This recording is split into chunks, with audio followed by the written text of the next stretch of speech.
Hola, ¿qué tal? ¿Se encuentran bien? Eso espero. Me dará mucho gusto que así sea. Miren, vamos a empezar nuestro último video de la serie en este curso. Estoy intentando que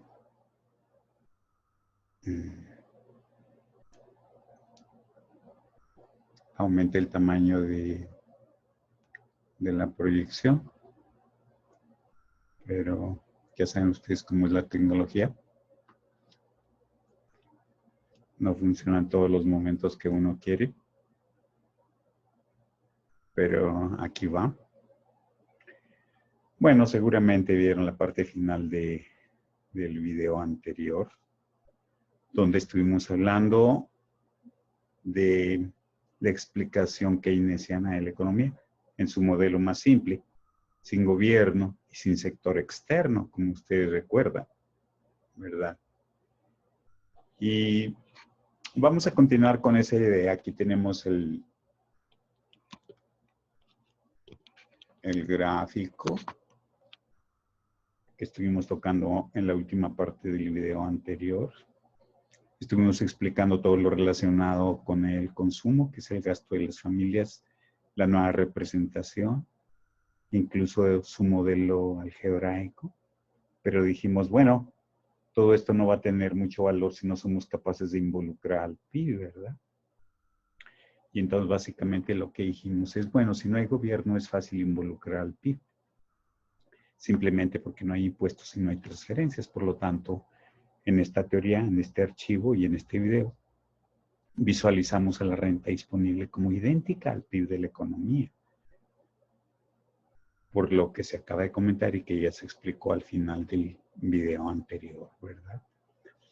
Así es que si nosotros queremos tener la representación geométrica, pero incluyendo el PIB, simplemente lo que tenemos que hacer es, en lugar de este término, ponemos PIB, y en estos modelos, en lugar de escribir la renta disponible, escribimos PIB.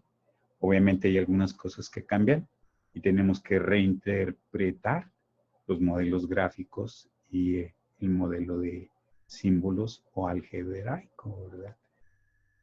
Miren, aquí tenemos de nueva cuenta ya el mismo modelo de consumo, pero observen, ya en el eje del PIB, ahí aparece el PIB, que es idéntico a la IED, ¿verdad? Obviamente este valor para ese año, estamos suponiendo que el gráfico es para el año 2020, este valor, como ustedes saben, este valor se llama consumo autónomo, se representa por una C mayúscula y un cerito, o una O pequeña, ¿verdad? Este es el gráfico del consumo. Este es el eje de la renta disponible originalmente, pero ya acabamos de darnos cuenta que si no hay gobierno, pues simplemente la renta disponible es idéntica al PIB. Por lo tanto, ¿cuál es el mensaje general de este gráfico rojo? Que en diferentes escenarios en este año, entre más PIB exista, más consumo va a haber de parte de las familias. Mira, observa estas líneas rojas, nos indican que conforme el escenario es mejor, es decir, conforme la economía en este año produzca un nivel más alto, pues el consumo de las familias va a ser más alto. Eso suena razonable, ¿verdad? Por lo tanto, nuestra gráfica de consumo mantiene las propiedades, se inicia desde un punto como este, donde este valor se llama consumo autónomo. ¿Cómo interpretaríamos este C para esta gráfica? Bueno, si el PIB es cero en teoría, porque en el mundo real eso jamás puede ocurrir, ¿verdad? ¿Cuánto consumen las familias? El 1000 en el ejemplo. El consumo autónomo, por lo tanto, en lo que estamos presentando aquí, será el consumo de las familias y el PIB de la economía vale cero, ¿verdad? Y recordarán que esta línea tiene cierta pendiente. La pendiente en el ejemplo es 0.95. Aquí se ve en el modelo, 0.95. ¿Recuerdan qué significa en general una pendiente? Lo que cambia la variable vertical por cada unidad que cambie la variable horizontal. Eso siempre es así. Por lo tanto, la pendiente de este gráfico, adecuando al gráfico y a los símbolos nuevos como este, que representa la pendiente. Lo que va a cambiar el consumo por cada dólar o peso que cambie el PIB. Así es como tendríamos que decirlo, ¿verdad? ¿Cuánto vale esta pendiente? En el ejemplo 0.95 coincide con el concepto llamado propensión marginal al consumo, ¿verdad?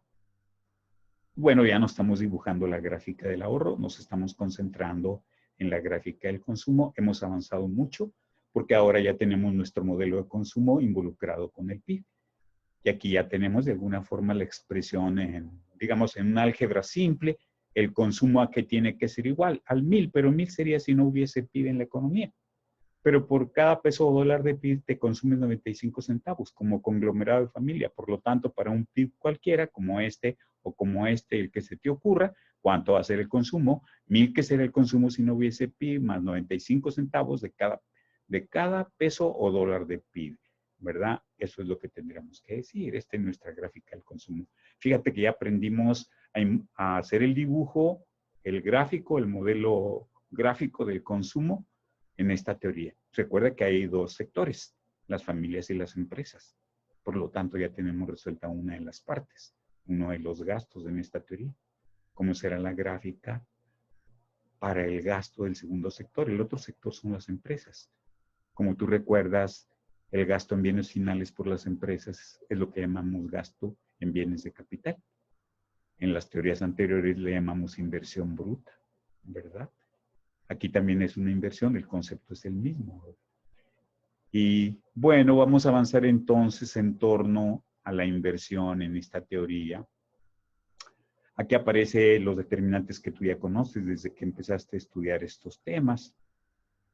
Tú sabes que la inversión bruta se ve afectada por cosas como los precios de los bienes de capital, las tasas de interés, los impuestos, las expectativas de los productores, ¿verdad?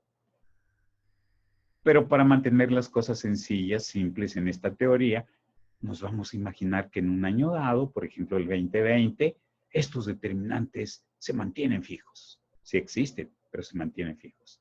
Ah, pero si se mantienen fijos, entonces la inversión no va a cambiar en ese año. Correcto, la inversión va a ser fija. Cualquiera que sea el valor del PIB, de la producción que se genere. Entonces nos vamos a imaginar en esta teoría, por sencillez, que la inversión es fija. Pero eso es equivalente a decir que los determinantes que la afectan en ese año no se modifican. Existen, pero se mantienen fijos. Por lo tanto, ¿cómo es el gráfico de la inversión? En el eje horizontal está el eje del PIB y cómo es la inversión. Si, por ejemplo, la inversión vale 600, ¿cómo dibujarías el gráfico de la inversión? Creo que lo estabas ya adelantando en tu mente. Y si la inversión es 600 en nuestro ejemplo, ¿verdad? Pues así la dibujarías, ¿verdad? Si te das cuenta que hay tres escenarios para el PIB, este es el eje del PIB, ¿verdad? Este es el peor escenario en este año, un año dado, en el ejemplo 2020. Este escenario es el peor de todos, este es un escenario intermedio, este es el mejor escenario. Pero ¿qué es lo que estamos diciendo? Que cualquiera que sea la producción en el año, la inversión va a ser 600. Por lo tanto, esta inversión en esta teoría no se ve afectada por lo que se produzca, la cantidad de producción en el año. Por lo tanto, la inversión es autónoma, independiente del valor del PIB en ese año. Alguien puede discutir que en el mundo real eso no es cierto, y tal vez tenga razón, pero en esta teoría se visualiza la inversión para un año dado como fija, ¿verdad? Y el dibujo es una cosa como esta, ¿verdad? El dibujo de la inversión es una línea horizontal. El valor 600 en el ejemplo es independiente de cuánto se produzca. Por eso a esta inversión se le llama inversión autónoma.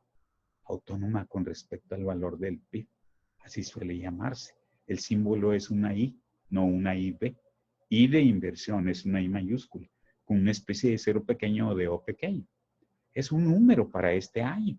¿Recuerdas el consumo autónomo? Era otro número. ¿Sí? En el ejemplo, ¿cuánto era el consumo autónomo? 1000, ¿verdad? Y se llama consumo autónomo. Es una C mayúscula con un cero pequeño o una O minúscula, ¿verdad? Es un número para este año. Y en este otro caso, la inversión autónoma es otro número para este año, ¿verdad? Entonces resulta que el dibujo de inversión es un dibujo simple de hacer en esta teoría, pero está sujeto a que todos los determinantes que la afectan se mantengan fijos. Pero conforme pase el tiempo, que pasen los años, obviamente los determinantes no se pueden mantener fijos y van a afectar los volúmenes de compra de los empresarios. ¿verdad? Bueno, los gobiernos también gastan en bienes de capital. Por lo tanto, la compra de bienes de capital se va a modificar a lo largo del tiempo. ¿Y eso cómo lo podrías representar? Desplazándolo o bien hacia arriba o bien hacia abajo este gráfico rojo. Recuerda que este es el eje donde se representan los gastos. Tienes que visualizar la inversión como un concepto dinámico, que en forma gráfica lo puedes asociar a una gráfica que se mueve perpetuamente, ¿verdad? Fíjate, ya tenemos resuelto cómo hacer el gráfico del gasto de uno de los sectores y también del otro sector. Ahora, ¿qué nos hace falta? Hacer el gráfico de toda la economía, lo que se llama demanda agregada. Después de todo, no parece tan complicado, ¿verdad? Veamos. Estos son los datos. A ver, ¿cuántos datos? Con esos datos debes de resolver un problema similar al que viene al final del archivo que tú ya tienes. Que por cierto, debes hacer ese ejercicio para que en cuanto a este tema conozcas lo necesario con vías al examen. Fíjate, son 3 datos. Los 2 primeros se necesitan para poder hacer el dibujo del consumo, donde se inicia la gráfica, lo que llamamos consumo autónomo, y bueno, la pendiente, que se llama propensión marginal a consumir, que en este ejemplo es 0.95. Ten cuidado, la propensión marginal al consumo no siempre es 0.95. Puede ser 0.98, 0.97, 0.93, 0.90. ¿Cómo se visualiza la propensión marginal al consumo? O sea, la pendiente del gráfico del consumo.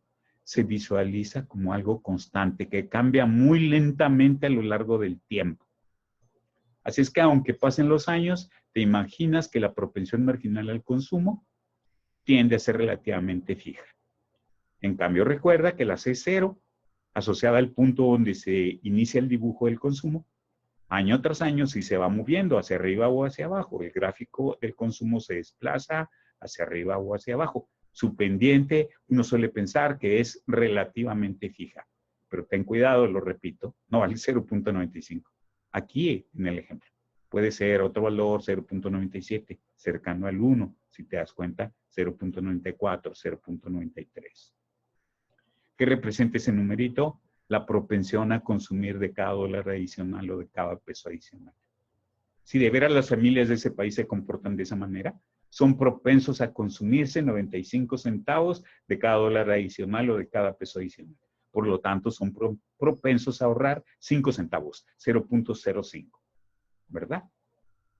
Con ese par de datos tú dibujas el comportamiento del consumo, es decir, lo que gastan las familias según esta teoría. Y la inversión, pues ya acabamos de ver que es bastante fácil de dibujar. Por lo tanto, ahora la pregunta es, bueno, ¿y cómo será el gráfico del gasto total? ¿Te lo puedes imaginar cómo será? Trata de recordar cómo es el gráfico del consumo. Ahora bien, la inversión es fija. ¿Cómo será el gráfico del gasto total? Posiblemente ya te lo imaginaste, ¿verdad? Así. Mira esto, la idea es sencilla. Este es el gráfico de la inversión. En este año, recuerda, es para nosotros el año 2020. Esta es la inversión, que son 600, se llama inversión autónoma. El gráfico del consumo se inicia aquí, el valor es 1000. Esta cantidad se llama consumo autónomo. En el ejemplo, la pendiente es 0.95. La pendiente de esta línea. ¿Cómo es el gasto total? Si observas, tenemos 4 escenarios, el A, el B, el C, el D. El peor escenario es el A, aquí en el dibujo. ¿Cuánto vale el gasto total en el escenario A? Bueno, observando lo que está aquí en la geometría, tenemos nosotros que para el escenario A, esta es la cantidad que gastan las familias, mira esta, desde aquí hasta acá. ¿Y cuánto gastan las empresas? De aquí hasta acá, que es el 600. Por lo tanto, en el escenario A, ¿cuánto gastarían en total familias y empresas? Pues lo que gastan las familias más lo que gastan las empresas. Es decir, este valor que está aquí en rojo son los 600. Por lo tanto, a partir del punto del gasto de consumo, tú puedes obtener el punto del gasto total, simplemente añadiendo una cantidad fija que es el 600. Observa para el escenario número 2. Este punto, esta distancia, toda esta corresponde con lo que gastan las familias en el escenario B. ¿Qué le estás añadiendo? Lo que gastan las empresas en este escenario en inversión. Por lo tanto, el gasto total por familias y empresas se asocia con este punto. El gasto ha crecido. ¿Por qué ha crecido? Bueno, porque en este escenario las familias están en mejor condición que en el primer escenario, gastan más, ¿verdad? ¿Y qué ocurre, por ejemplo, digamos, en el escenario de dedo? Bueno, en el escenario de dedo, si tú observas, esto es lo que gastan las familias. ¿Y cuánto gastan las empresas? Esto, que es equivalente a esta cantidad, el 600. Por lo tanto, a partir del gasto de las familias, tú puedes obtener el gasto total simplemente añadiéndose 600. ¿Con qué te has encontrado? A ver, ¿qué puedes decirme de esta gráfica del gasto total? Obviamente, esta es la línea de la demanda agregada. ¿Qué puedes decirme de la línea de la demanda agregada con respecto a la línea del consumo? Que son paralelas. ¿Y cuánto vale la pendiente del gráfico del consumo? Propensión marginal a consumir. Por lo tanto, ¿cuánto vale la pendiente del gráfico de la demanda agregada? Igual a la propensión marginal al consumo. ¿Cuánto vale la propensión marginal al consumo según los datos que acabamos de ver hace unos minutos? 0.95. Por lo tanto, ¿cuánto es la pendiente de la demanda agregada? 0.95. Creo que, recordando que esta línea es la línea asociada a los 45 grados, pienso que tu intuición te dice que este punto es un punto muy importante. A lo mejor esta línea, sin ser la oferta agregada, a lo mejor te recuerda la oferta agregada, ¿verdad? Pero no es la oferta agregada. Sin embargo, hay una especie de similitud y en realidad este es un punto muy importante. Es un punto de cruce entre la línea de 45 grados y la línea de la demanda agregada. Es un punto verdaderamente importante. Porque cuando lo proyectas así, hasta acá, en el eje del PIB tienes este valor, que en el ejemplo son 32,000. ¿Qué es esto? Lo que en ese año se va a producir. Este es el valor de la producción de la economía. En esta teoría se pueden hacer cálculos con los modelos algebraicos que tenemos. ¿De qué depende este valor? ¿Me puedes decir? ¿Por qué salió 32,000? ¿Me puedes decir qué podría ser que cambiara y que no fuese 32,000? ¿Qué tal si esto no es 1,000, esto? Si esto no es 1,000, esto no sería 1,600. Y obviamente esta línea estaría en otra posición y este punto no estaría aquí, sino tal vez acá. En otras palabras, el PIB algo tiene que ver con este dato. ¿Y qué tal la pendiente de este gráfico? ¿Qué tal si en lugar de ser 0.95 es 0.97? Pues el punto de la demanda agregada no estaría aquí, sino como hay más pendiente estaría por acá. Por lo tanto, ya tenemos detectado dos conceptos que afectan a este valor, al PIB de la economía. El valor C0, la pendiente de esta línea, o sea, la propensión marginal a consumir también afectaría a este. ¿Y qué más? Pues indudablemente que el valor de la inversión autónoma. Porque si la inversión autónoma en lugar de ser 600 fuese 700, esta línea no se iniciaría aquí, sino un poco más alto y el punto estaría por acá y el PIB sería más grande. A ver, tratando de adelantarnos a lo que vamos a ver. ¿Cuáles son los conceptos que determinan el PIB en este año? Que nosotros lo podemos calcular, ¿eh? Hay una fórmula, pero tú puedes adelantarte. A ver, ¿cuáles son los datos que requerirás para esa fórmula? Pues el C0, o sea, el consumo autónomo, la I0, o sea, la inversión autónoma, y la propensión marginal a consumir. En realidad se puede hacer esa deducción. No la voy a explicar porque nos llevamos ahí unos minutos. Tú lo puedes leer en tus notas, en tus apuntes. Eres estudiante de ingeniería y podrás hacerlo fácilmente, pero la fórmula es relativamente simple. ¿Ves el recuadro en amarillo? ¿Cuáles son los datos que tú necesitas para calcular el PIB de equilibrio en ese año? Pues necesitas el dato del consumo, y este otro, que es la pendiente, ¿verdad? ¿Y qué otro dato necesitas? Pues el valor de la inversión autónoma. Haces el cálculo y así puedes calcular el PIB de equilibrio. Ahorita veremos cómo se hace el cálculo, pero tú ya te lo puedes ir imaginando. A ver, para el ejemplo, ¿qué sustituciones serían? 1,000 más 600. ¿Eso cuánto da? 1,600. ¿Y aquí abajo cuánto va? 1 menos 0.95. ¿Cuánto da aquí abajo? 1 menos 0.95, 0.05. Por lo tanto, ¿cuánto es? 1,600 sobre 0.05. Eso vale 32,000. Si tú puedes hacer el cálculo por allí y verificar que ese es el valor del PIB de equilibrio.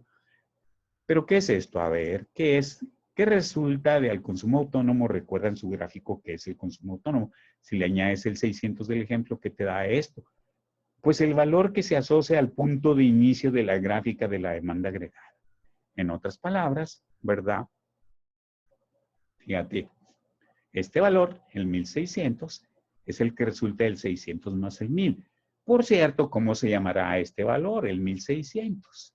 Si este se llamó consumo autónomo y este se llamó inversión autónoma, ¿cómo debe de llamarse este? Demanda agregada autónoma. Es un número para este año, para el año de este gráfico.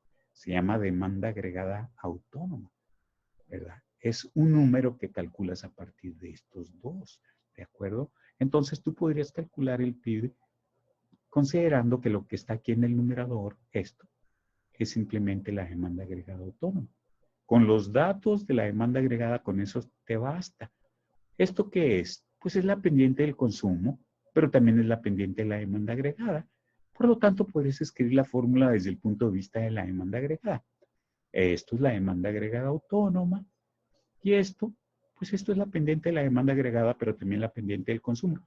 Pero puedes escribirlo como pendiente de la demanda agregada. Por lo tanto, si tienes los datos de la demanda agregada, ¿verdad? Los dos datos que necesitas, tú puedes calcular el PIB. Te debe dar lo mismo. Mira, aquí está el ejemplo de la sustitución, ¿verdad? ¿Ves? Aquí está solamente la información de la demanda agregada. Esto da 1600. ¿Cómo se llama este 1600? Demanda agregada autónoma para este año. Sí, este es el punto de equilibrio de la economía, ¿de acuerdo? El 1600 que resultó del 1000 más el 600 te da el 1600. Aquí es 1 menos 0.95. En el denominador, que es este número, 1 menos 0.95 es 0.05, ¿verdad? 1 sobre 0.05 es 20, por eso 1600 por 20, 32,000. Tú puedes verificar como tú lo entiendas o como tú lo puedes hacer, ese resultado. Esa es la manera como calcularíamos el PIB de equilibrio para ese año. ¿Qué te parece? Entonces, haciendo un resumen, esta es una teoría que explica a la economía desde el punto de vista del gasto, se concentra en el gasto. Nosotros estamos estudiando la economía más simple. Este tipo de teoría se llama teoría keynesiana. Estamos explicando el caso más sencillo, que es donde solamente hay familias y empresas, no hay gobierno ni sector externo, ¿verdad? Nos hemos encontrado que la demanda agregada se puede dibujar. Hay una especie de punto de equilibrio. Se proyecta ese punto hacia el eje del PIB y ese es el PIB de la economía. Se puede calcular, ya estamos viendo cómo se puede calcular, ¿verdad? Esta es la teoría asociada a lo que hemos llamado la teoría keynesiana, ¿verdad? A ver, ahora te quiero hacer una pregunta. ¿Qué tal si la inversión no es 600? Recuerda que esto es 1000, el consumo autónomo, y esto es 600. Dime qué crees que pasaría si la inversión, en lugar de ser 600, es 700. ¿Cuánto está cambiando la inversión? No cuánto vale, ¿cuánto está cambiando? 100 unidades. ¿Qué estaría pasando en la economía si la inversión en lugar de ser 600 es 700? Pues las empresas harían pedidos adicionales por equipos, máquinas, etcétera. ¿Cuánto sería el aumento en los pedidos por parte de las empresas en equipos, en bienes de capital? No estarían haciendo pedidos de 600, sino 100 más, 700. ¿Cuánto crees que aumentaría el PIB de la economía? Bueno, la economía ante pedidos de 100, ¿qué va a hacer? Producir esos 100 adicionales. Pero ten cuidado, la economía va a producir mucho más que 100. ¿Podrás entender por qué? ¿Te podrás adelantar? Haz de cuenta que tú y tus trabajadores son los que producen los equipos adicionales, los pedidos de 100 adicionales. ¿Quién generó la producción? Tú y tus trabajadores. Como resultado de eso, en este año tienes el dinero que tenías antes, pero ahora tienes todo el dinero de la producción que generaste, que son 100. Tú y tus trabajadores tienen en los bolsillos 100 unidades monetarias entre todos. ¿Qué hacen? ¿Cómo se comportan? Son propensos a gastarse, a consumirse 95 centavos. Por lo tanto, tú y tus trabajadores, ¿cuánto van a consumir con ese dinero adicional? 95 dólares o 95 pesos. ¿Qué quiere decir eso? Las empresas hicieron pedidos adicionales de 100, pero tú y tus trabajadores tienen un ingreso adicional de 100. ¿Qué vas a hacer con ese ingreso adicional? Como eres propenso a gastar el 95%, tú y tus trabajadores van a hacer un pedido adicional por bienes de consumo con valor de 95. Fíjate lo que ha ocurrido. Un pedido adicional de inversión genera una producción adicional de inversión. ¿Pero eso qué significa? Ingreso adicional en los bolsillos, de 100 en nuestro ejemplo. ¿Y qué hacen los que tienen ese ingreso adicional? Un pedido adicional, pero no piden todo el ingreso adicional, no piden todos los 100, solamente 95. Por lo tanto, ¿qué es lo que van a hacer? Pedir refrigeradores, lo que tú te puedas imaginar, ¿verdad? Bienes de consumo por parte de las familias. Por lo tanto, resulta que otros sujetos, otros productores van a tener pedidos adicionales con valor de 95. Y en los bolsillos de ellos también les van a quedar 95 pesos o dólares. ¿Y qué van a hacer ellos? Ellos van a volver a hacer un pedido adicional del 95% de esos 95 pesos adicionales. ¿Qué está pasando? Un pedido adicional de la inversión de 100 genera una producción adicional de 100. Eso hace que en los bolsillos haya un ingreso adicional de 100. ¿Qué hacen esos sujetos con ese ingreso adicional de 100? Hacen pedidos adicionales en una segunda ronda con valor de 95. Algunos sujetos producen eso, les queda un ingreso adicional con valor de 95. ¿Qué hacen con ese 95? Se gastan el 95%. Hacen en una tercera ronda, hacen un tercer pedido que no es 95, sino el 95% de 95. ¿Qué está pasando? Se está generando a partir del pedido adicional una ronda de pedidos que son cada vez menores. Y obviamente el sistema productivo va a generar esas producciones adicionales. Por lo tanto, si las empresas deciden, en lugar de pedir una inversión o equipos con valor de 600 y deciden que en este año van a tener un cambio, van a aumentar los gastos en bienes de capital en 100, no esperes que la producción de la economía crezca en 100, va a crecer mucho más, en forma multiplicada. Aquí es donde nace el siguiente concepto. Viene esta pregunta. Bueno, y de cada dólar adicional en la inversión, que no fue un dólar, fueron 100, ¿cuántos dólares va a crecer el PIB de la economía? Cuando estás preguntando eso, estás preguntando el multiplicador de la inversión. Si el multiplicador de la inversión vale 15, ¿qué estoy tratando de decirte? Que por cada dólar adicional que exista en el gasto de inversión, la economía va a reaccionar generando una producción adicional no de $1, sino de 15.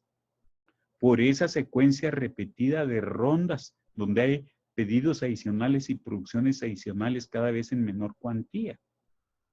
Espero que lo entiendas bien, ¿verdad? Entonces, una cosa que tú debes de entender y que debes de ser capaz de calcular es, ¿cuánto vale el multiplicador de la inversión? Ya te dije el concepto.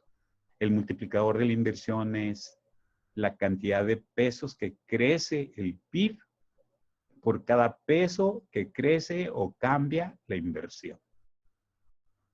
¿Y nada más la inversión puede cambiar? No. También el consumo, la C0 puede cambiar. Entonces también podríamos preguntar, bueno, ¿y cuál es el multiplicador del consumo? Porque a lo mejor en nuestra gráfica del consumo, nuestra gráfica se mueve, ya no está en 1000, sino está en 1001. Entonces, ¿qué va a pasar con la economía si las familias están pidiendo un peso adicional? Se va a dar un fenómeno parecido. La economía no va a producir un peso adicional, sino va a producir en forma multiplicada. La pregunta es, ¿cuánto vale el multiplicador del consumo? ¿Qué es el multiplicador del consumo? Lo que cambiaría el PIB de la economía por cada peso que cambie el gasto de consumo. ¿Cuánto vale? Eso es lo que vamos a aprender a calcular. De pronto te adelanto que ambos multiplicadores valen lo mismo. Mira, ¿cómo resolver el problema? ¿Cómo tendremos una fórmula para poder hacer ese cálculo de los multiplicadores? Aquí estamos intentando ya ver cómo podríamos resolver el problema. Observa. Mira, esta es la fórmula que ya acabamos de ver, es la fórmula con la que tú puedes calcular el PIB de la economía en un año dado, ¿verdad? Como tú sabes, ya visualizando la geometría que hemos aprendido, pues este valor se asocia con el primer punto donde se inicia la gráfica del consumo, y este es la inversión autónoma. En un año dado, pues estos tienen cierto valor y tú puedes hacer el cálculo del PIB. En nuestro ejemplo salió 32,000. La inversión fue 600, ¿verdad? Pero ¿qué tal si este cambia? O a lo mejor este es el que cambia porque la gráfica del consumo se desplaza hacia arriba o hacia abajo. La pregunta que nosotros nos podríamos hacer es, si este cambia o bien este cambia, ¿cuánto va a cambiar el PIB de la economía, el PIB de equilibrio? Fíjate, observa esta expresión, no te asustes con este tipo de expresiones. Esta expresión te habla de cómo es el PIB en función de estos conceptos. Pero si te das cuenta, aquí no están los conceptos, sino están sus cambios. Si este cambia y este cambia, ¿cuánto será el cambio de esto? Esta es la expresión correcta. Por ahí tus profesores de matemáticas seguramente te explicarían fácilmente esto. Tampoco es cosa del otro mundo. Lo puedes visualizar. Si este cambia y este cambia, este tiene un cambio. ¿Cuánto es el cambio de esto? El cambio de este más el cambio de esto. Recuerda que este concepto se visualiza como fijo, la pendiente de la gráfica de consumo. Por lo tanto, esta es una ecuación entre cambios, ¿verdad? Bueno, y si el consumo no cambia, pero si cambia la inversión, ¿cómo manejarías esta expresión? Si el consumo no cambia, o sea, si la recta del consumo no se mueve, pero la inversión sí cambia, entonces, ¿qué pasaría con este término? Si la gráfica del consumo no se mueve, este vale 0. Y tendrías que este sí tiene cierto valor. Por ejemplo, si la inversión no es 600, sino es 700, este cambio es 100. Te podrías preguntar, ¿y cuánto cambia el PIB? Lo podrías calcular siguiendo esa idea. Recuerda que si la inversión cambia y el consumo no cambia, esto vale 0, ¿verdad? Y ahí podrías hacer el cálculo, ¿verdad?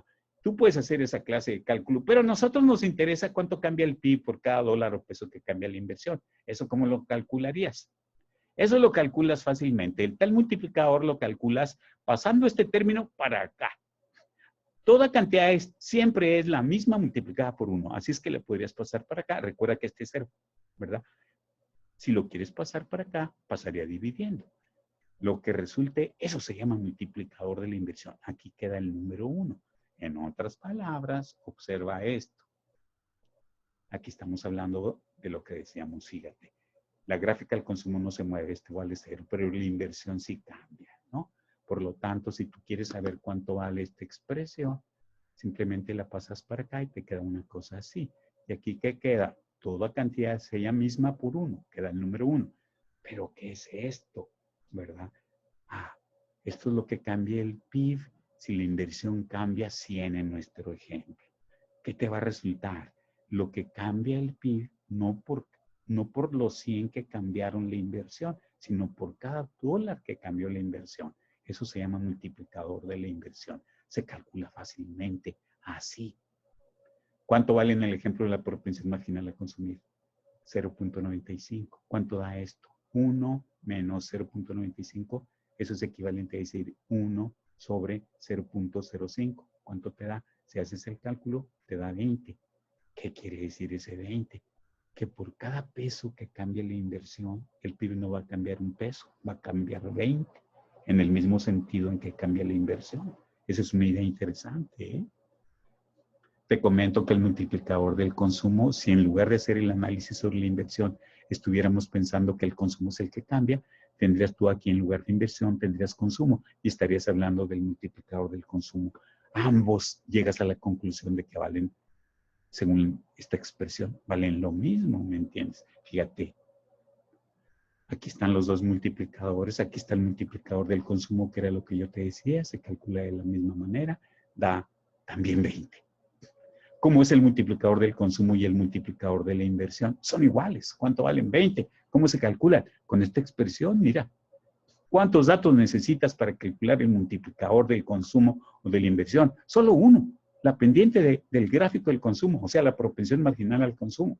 ¿Cuánto dio en el ejemplo? Cuando la propensión marginal al consumo es 0.95, ¿cuánto te da el multiplicador? 20. ¿Qué significa eso? Que por cada peso que cambia el consumo autónomo, Es decir, por cada unidad que se levante la gráfica o que baje, ¿qué le va a pasar al PIB de la economía? Va a cambiar 20 unidades en el mismo sentido. ¿Y qué ocurre con la inversión? Igual. Por lo tanto, si la inversión cambió 100 unidades porque pasó de 600 a 700, ¿me puedes decir qué le pasó al PIB de la economía? Si por cada peso que cambia la inversión, el PIB cambia 20, pero la inversión no cambió un peso, cambió 100, porque la inversión pasó de 600 a 700. Por lo tanto, ¿cuánto cambió el PIB de la economía? 20 veces 100. ¿Cuánto es 20 veces 100? 2,000. ¿De acuerdo? Eso es lo que cambió el PIB de la economía debido a que la inversión cambió 100 cuando pasó de 600 a 700. Recordemos, ¿qué es el multiplicador del consumo? Lo que cambiaría el PIB de la economía por cada peso o dólar que cambia el consumo. ¿Cuánto vale en el ejemplo? 20. ¿Qué quiere decir este 20? Que si el consumo cambia una unidad, el PIB va a cambiar 20 unidades en el mismo sentido. Este valor también corresponde con ¿quién? Con algo que llamamos multiplicador de la inversión. Si este valor es el multiplicador de la inversión, ¿qué significa este 20? Que por cada peso que cambie la inversión, el PIB de la economía va a cambiar 20 unidades en el mismo sentido, ¿de acuerdo? ¿Cómo son entre sí el multiplicador de la inversión y el consumo? Iguales. Por eso suele llamarse a ambos de ellos, en lugar de referirse a uno y al otro, suele hablarse del multiplicador del gasto. ¿Cuánto vale en nuestro ejemplo el multiplicador del gasto? 20. ¿Qué quiere decir eso? Que si el gasto, ya sea de consumo, el C0, ¿verdad? O la inversión llegan a cambiar 1, el PIB no va a cambiar 1, va a cambiar 20 unidades en el mismo sentido. ¿Qué tal, Espero que lo hayas comprendido. Sí. Es la última parte que comentamos en este video. Te agradezco mucho toda la atención que has estado poniendo a estos videos. Espero que te sean útiles, ¿verdad? Te felicito por persistir.